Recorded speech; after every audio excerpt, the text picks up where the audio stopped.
right, so we're starting Unit 2, and I will just let you know ahead of time, Unit 2 generally has a little bit more lecture than our later units because there's quite a bit of stuff to cover, but we're going to integrate that lecture with working through the AP themes.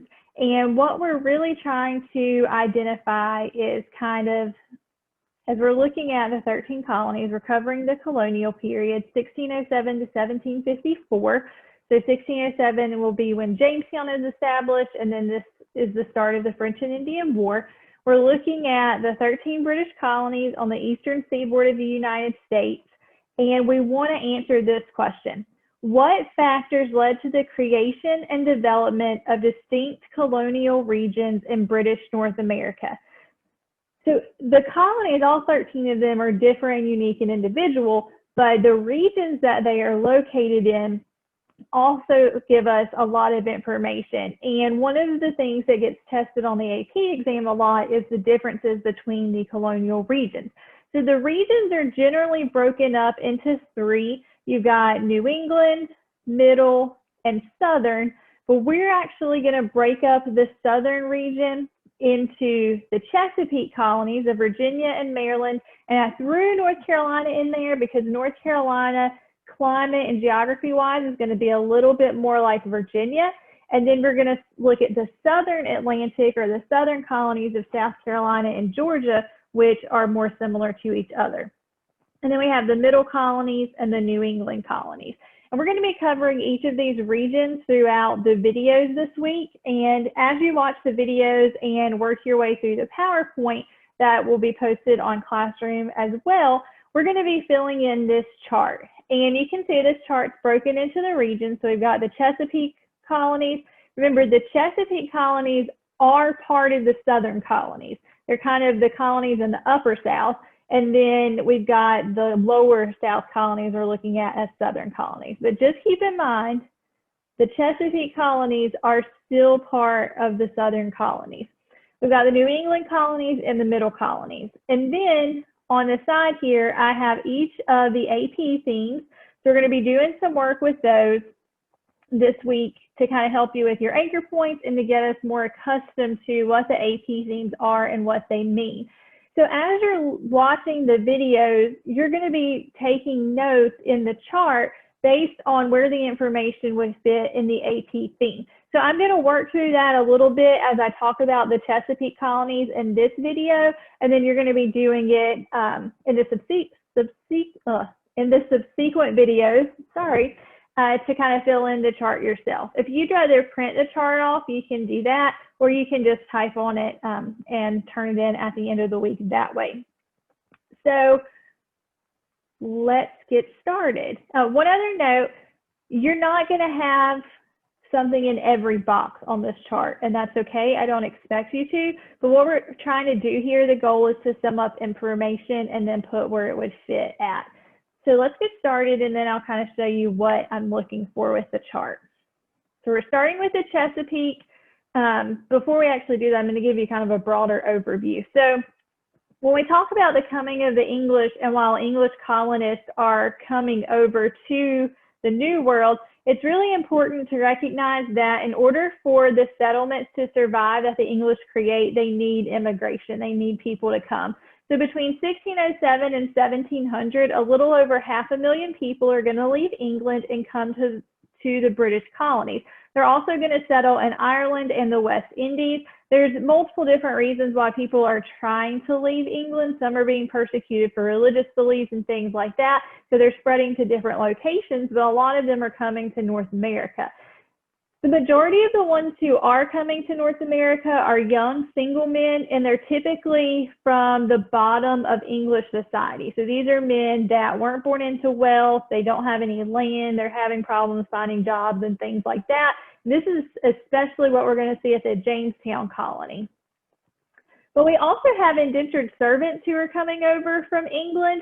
So 2/3 of the English settlers who come to North America come as indentured servants. Indentured servants don't have any liberties while under contract. So basically they're almost like a slave, not exactly a slave. They're probably treated a little bit better than slaves. And they also know that after the end of 5 or 7 years, they're going to have their freedom. So why do people immigrate from England? Why are they leaving England? Well, England is really overpopulated during this time period, and that also means there's a lack of available land. And remember, to British people and Europeans in general, that land equaled power, that you couldn't vote if you didn't own land, anything like that. So the New World had all of this land. It actually belonged to the Native Americans, but in the English perspective, there was all of this land available for them to take. There was also high unemployment in England, so it was really hard to find a job, which means there was a lot of poverty. We also have a lot of criminals who will leave England and come to the New World to get a second chance, including people who had been arrested for owing debts and were in debtor's prison. So debtor's prison, you stayed in prison until you could pay off your debt. The problem was you couldn't make money if you were in prison, and so debtor's prison just became extremely overpopulated.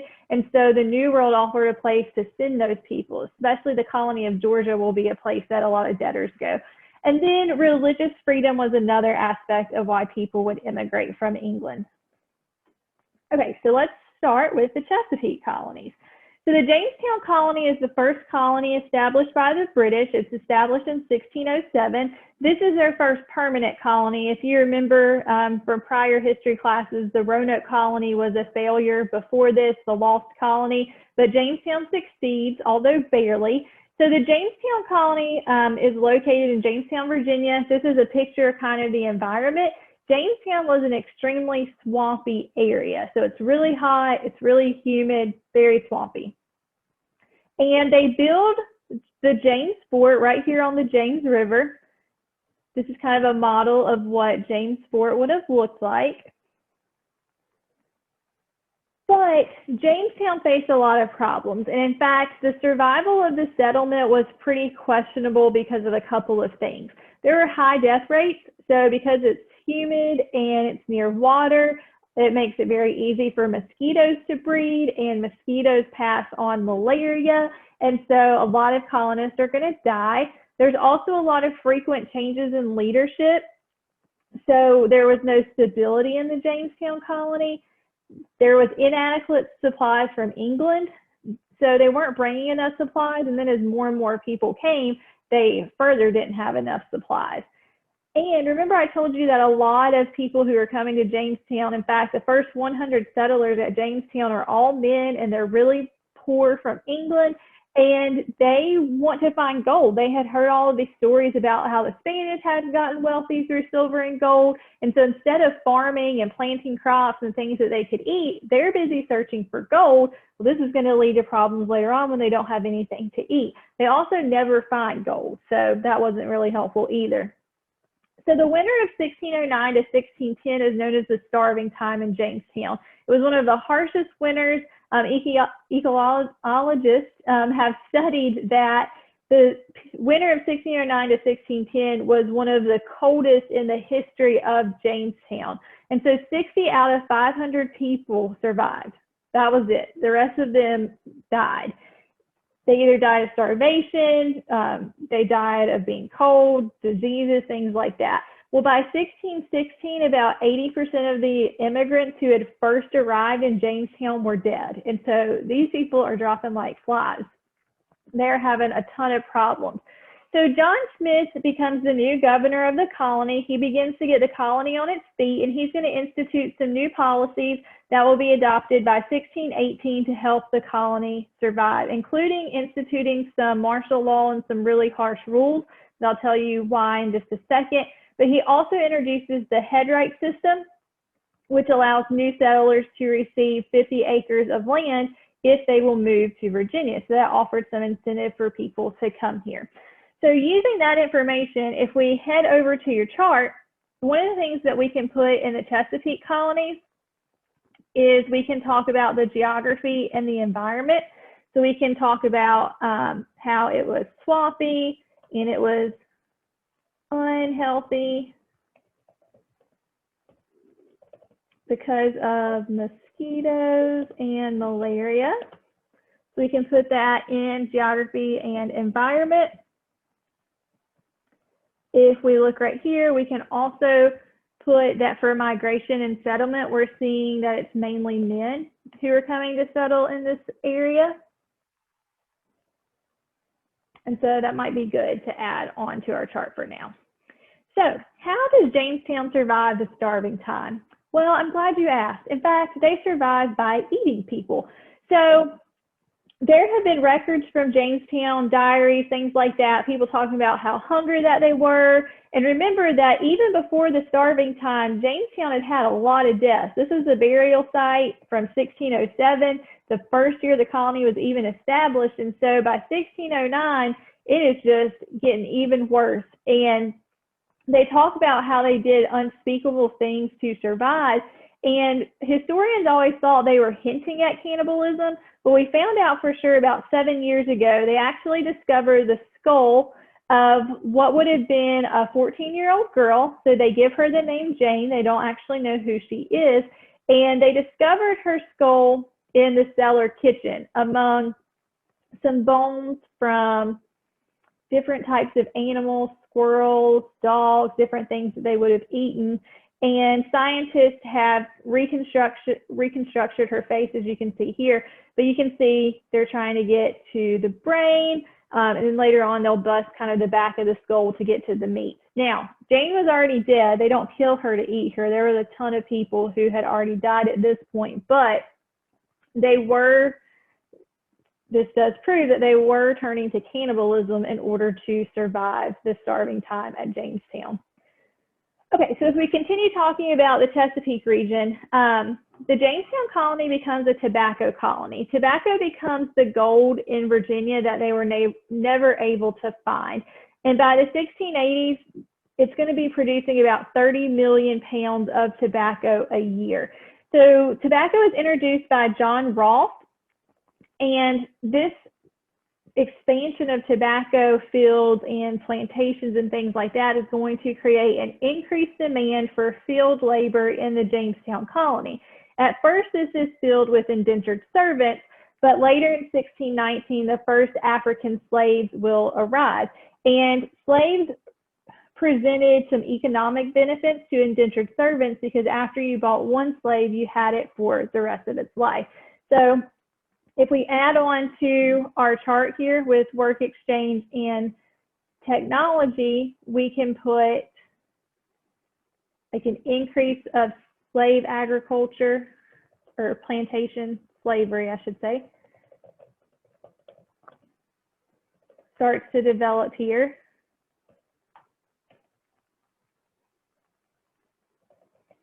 We can also add that the geography and environment here is good for growing tobacco for the Chesapeake region.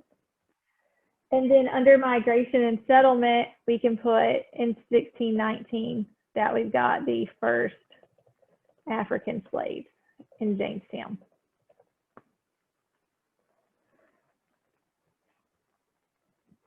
Okay, so when we talk about women in the Chesapeake region, in Virginia, you don't really have a stable family life like there would have been in England because it's mainly men who are coming over at first.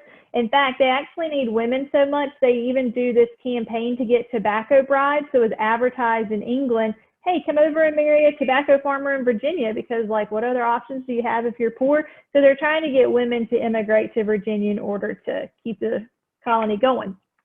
And so for women, because the family dynamic is different because it's not as established like it was in England, women actually have a larger role in society at the beginning of the founding of these colonies because that stable family life isn't there. So if we go down to society and culture, we can talk about that there was a lack of a family stable life,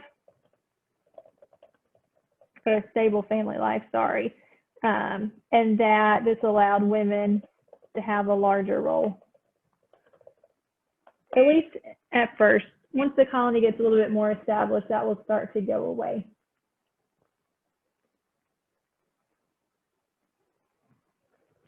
Okay, so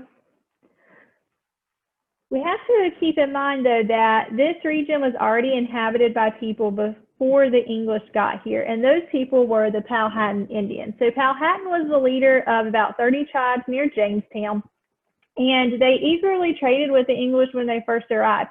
Much like Montezuma and the Aztecs, at first they thought these people were gods because of their light skin and things like that. So they're going to trade with them and have a pretty good relationship for about the first 2 years. Pocahontas is even going to marry an Englishman. She marries John Rolfe in 1614, and this was supposed to be a symbol of Anglo-Indian harmony. This, though, was the exception. This was not the rule. You don't see a lot of Englishmen marrying Native American women. And Pocahontas did not marry John Smith. In fact, she was about 30 years younger than him, so Disney got that wrong. But she marries John Rolfe.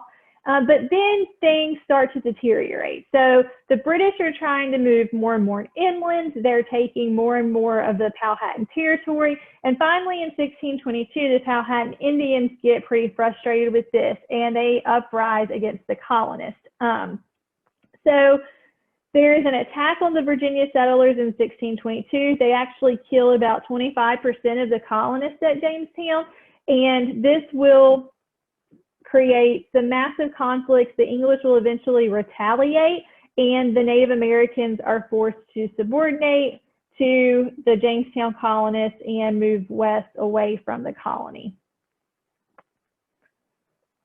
And here's an image you can see here of the Powhatan uprising. You've got Powhatan Indians who are slaughtering colonists, and that creates a lot of issues.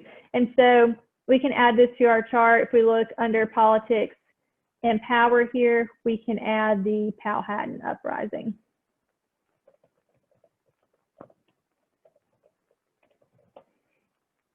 We could also talk about how it was not normal for the natives and English to intermarry, even though John Rolfe rather, and Pocahontas did that.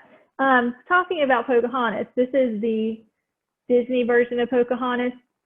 When John Rolfe and Pocahontas get married, she actually goes to England with him on a trip. She ends up dying on the way home. She never makes it back to Virginia. She was only around 24 years old. While she was in England, she has a portrait done, and this is what she actually looked like. So much different than the Disney version. All right, so here's a map of the Chesapeake region. Again, we call it the Chesapeake because the Chesapeake Bay is right here. So you can see the Jamestown colony is going to continue to grow around this area. Being near the water makes it great for tobacco, and plantation agriculture will start to develop. And we include Maryland in this region because it's also going to be here on the Chesapeake Bay. So Maryland is established in 1632, and it's a proprietary colony under Cecilius Calvert. And Calvert wants Maryland to be a place that would be a refuge for persecuted Catholics. So because England during this time had switched over to being Anglican, Catholics were pretty persecuted, and so he wanted Maryland to be a place of religious freedom for Catholics. Maryland also had a pretty high death rate like Virginia, again because of malaria and things like that, but it offered indentured servants a greater opportunity for eventual land ownership than Virginia did. And so we can put that under society, that Maryland had more opportunity for land ownership.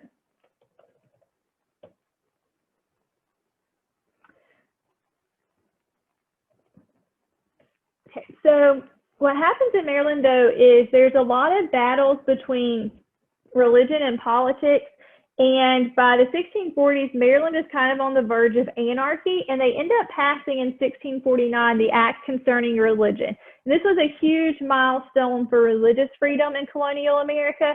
So while this was meant to be a Catholic colony, the Act Concerning Religion made it a colony that welcomed all religions. And so freedom of religion was going to be a real actual thing in Maryland. This is important because it will be incorporated into the Bill of Rights and the Constitution that allows for freedom of religion. So that's the last thing we're going to talk about with the Chesapeake.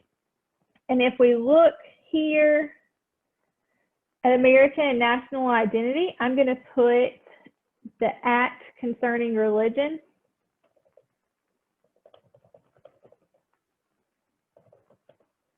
because this is a milestone in religious freedom. All right, so you see again, there's not something in every box, but we're kind of putting what goes with each AP theme. So the other videos for the other regions will not be as long because you'll be filling in your chart on your own, but I wanted to give you some examples of what this would look like, at least for the first one, so that you had it, and then you can fill in the other parts on your own as you watch the videos for the other regions.